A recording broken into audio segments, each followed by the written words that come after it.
Hi, this is Stu with So Wizard Podcast, and we are interviewing Charles Ardai. Am I getting that correct? Ardai. See, the one time I didn't ask somebody before I started, and I got it wrong. So you got it fine. It's a weird Hungarian name. Okay. Anything that's in the same ballpark, good enough for me. Okay. How long has your family been in America? You're from Hungary. Has it been a long time, or only since 1956? I'll leave it to you to decide how long or not long that is. Okay. No, that's fine. That's the great. Mayflower. Not the Mayflower. Equivalent of the Mayflower. Okay, fantastic. So you are one of the co-founders of Hard Case Crime, is that correct? What can you tell us about Hard Case Crime books? So Hard Case Crime is a line I cooked up with my old friend Max Phillips. He's a graphic designer and a novelist, and we want to revive the look and feel of the classic pulp fiction of the 1940s and 50s. So these were slender books written at high velocity, meant to be read at high velocity, usually with gorgeous painted covers with beautiful women and tough men, or vice versa. And we decided we just wanted to create books that looked like this. We didn't realize that people like Stephen King and the late Michael Crichton and Mickey Spillane would be excited about getting involved. And so 20 years later, we're still doing it. And about 7 or 8 years ago, we started doing comics also. And Hard Case Crime comics are crime comics, which means no superheroes, no zombies, but the kind of action and adventure you find in a good Mission Impossible movie, James Bond movie, Bourne movie, that kind of thing. So how did you get into the old style of mystery and crime? Is that something you've always enjoyed growing up, or like what are your inspirations whenever you wanted to start Hard Case Crime? When I was a kid, I would find these old paperback novels on garage sales and yard sales and estate sales, or the backs of my grandmother's bookshelf. She was a big Mickey Spillane fan, but she hid them behind the front row of more respectable books. And I just fell in love with these things. My dad had these old Mike Shane mystery novels, detective novels with beautiful women painted on the covers by artists like Robert McGinnis. What was wonderful was when we went out to create Hard Case Crime, to recreate that old look, we discovered Robert McGinnis was still alive. Sadly, he no longer is. He died at 99 just earlier this year. But for the last 20 years of his life, he was painting covers for us that looked just like the old ones. And in fact, I got a letter from Mickey Spillane early on where he said, if I didn't know these were new, it feels just like the old ones. And that was like a benediction. That was like hearing from the old generation that we were doing it right. So we've had a lot of fun doing it. About half the books are brand new, written by authors today, and the other half is material from the old pulp days that has undeservedly been forgotten, and we love bringing it back. So old-time writers that I read growing up, like James M. Cain, Earl Stanley Gardner, Mickey Spillane, these old guys, then a later generation like Harlan Ellison, Donald Westlake, Lawrence Block, Ed McBain, and then today's generation who were inspired, like I was, by those old guys. So Hard Case Crime is now doing comics. How did you get into the comic industry? How did you spin off into that genre? So we work with a company called Titan, based in the UK, and they print and distribute our books. And this started just with traditional prose novels, with just a single illustration on the front cover and that's it. But they also publish Titan Comics. Titan Comics is quite well known for things like Blade Runner and Doctor Who and Conan. And at one point, I was talking with the two people who own and run Titan, and we said, why don't we try Hard Case Crime, which we're already doing as traditional novels, why don't we try them in comics too? I was a big comic book fan. Flash was my book. When I was a little kid, I grew up with Flash, but I also read Spider-Man, and I sitting around somewhere in the back of my apartment, I've got the first 4-issue run of Wolverine, all these good and I wanted to do something in the world of comics, but I never had a way in. And then when we started working with Titan around 2010, 2011, that was the way in. And so we created books with a number of famous people like Max Allan Collins, who's known for Road to Perdition, and some film people like Walter Hill. But I also promised Nick and Viv, who run Titan, I said, I'm going to write one too.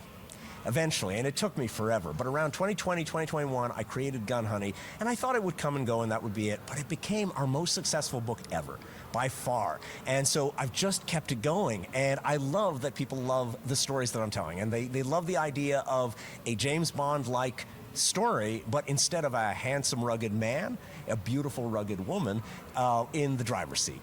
That's what Gun Honey is, that's what Heat Seeker is. So in addition to James Bond, did you have any other particular inspirations for Gun Honey? Anything from the comic world or just more stuff from the mystery and spy espionage world? The most direct inspiration was probably Modesty Blaze.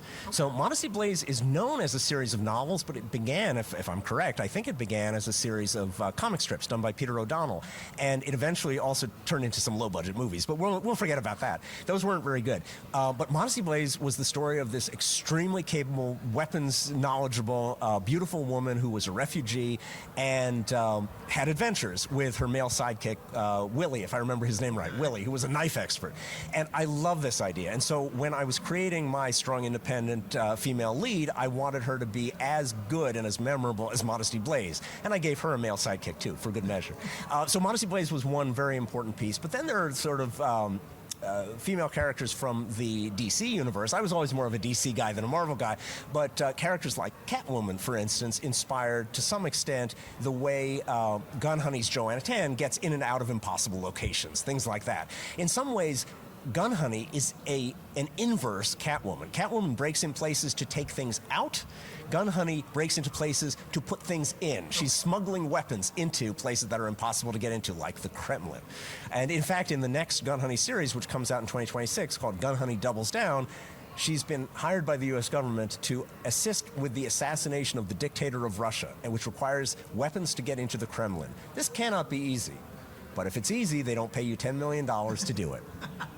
So yes, the Doubles Down series starts in 2026, and you're working on that with, let me know if I get this one right, Ang Hor Kang. Is that correct? Ang Hor Kang in Malaysia. He lives in Malaysia, and he draws all of the Gun Honey books. Ace Continuado in California draws the Heat Seeker books, and Ang has been hard at work for the last 10 months on the interior art, also for covers, for Gun Honey Doubles Down, which takes place entirely in Russia. But one of the fun things about Russia is it's such a big place with so many varied climates. We go to the Black Sea, which is basically a south of France type resort where people are in bikinis, and we go to Siberia. And you cannot get too far removed from each other than bikinis and Siberia. I think those are about the opposite poles of literally the North Pole and the South Pole. Well, not the South Pole. No penguins. The equator. The equator. There you are. Thank you. Better done. So we do that. We go to the border of Finland and Moscow, of course. So this will be fun. It's an international intrigue kind of story with the stakes about as high as you can get. Basically, all of global war and peace hinges on whether this man does or doesn't get killed. Now, I was waiting to see whether current events in the newspapers would outstrip me, But just to be safe, the dictator of Russia in the Gun Honey universe is not a man named Vladimir Putin. It is a man whose name is an anagram of Vladimir Putin. What's his name? Dmitry Volapin. Okay. But it's not Putin. Also, he's not famous for his great sense of humor, so I didn't really want to kill him in the comics.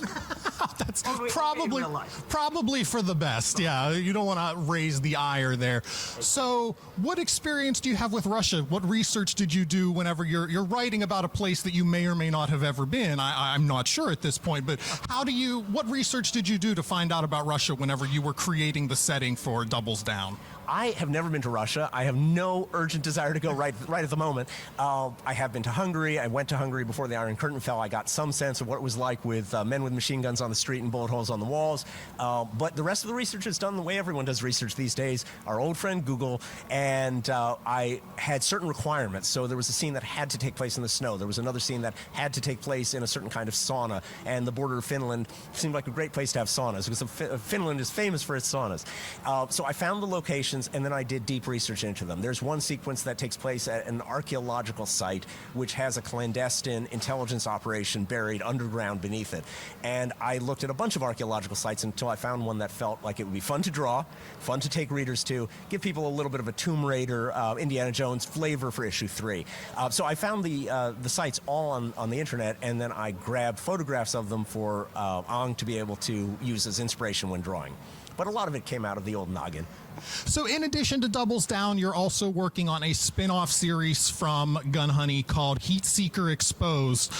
What can you tell us about that series? Because I've actually had the pleasure to read the first 3 issues of that. Very entertaining book, but I did. It was very good. I especially loved Ace Continuado's art. Very good art in that series. Fantastic. Yes, Ace is a fantastic artist. I'm thrilled that we teamed up with him.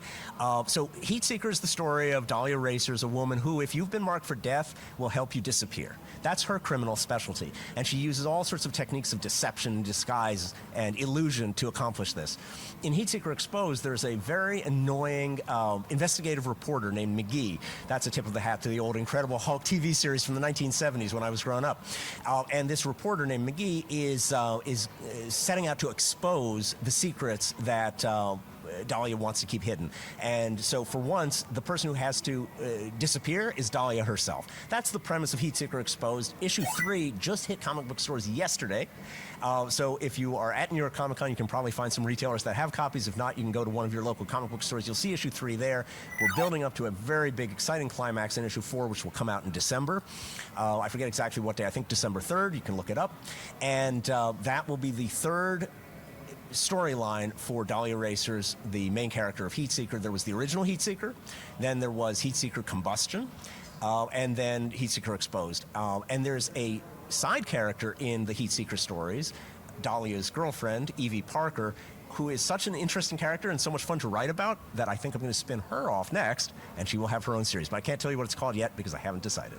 Well, that's very fair.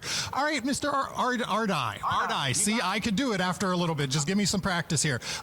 Anybody who's coming to New York Comic Con the rest of the weekend, where could they find you, Titan Comics, anybody around here if they want to associate and look into getting any Gun Honey items? The nice thing about also being the editor of Hard Case Crime is that it's easy to reach me.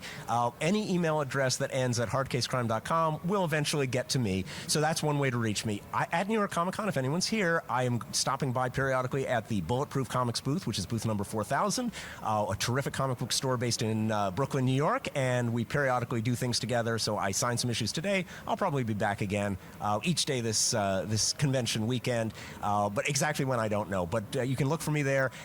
Or just email and we'll figure something out. All right, excellent. Thank you so much for your time. I really appreciate it. Like I said, I've read the first 3 issues of Heat Seeker Exposed. Very good book. Definitely a recommend if you want to check something out that is very gritty, very intense stuff. Thank you so much. I'm so glad you liked it. Absolutely.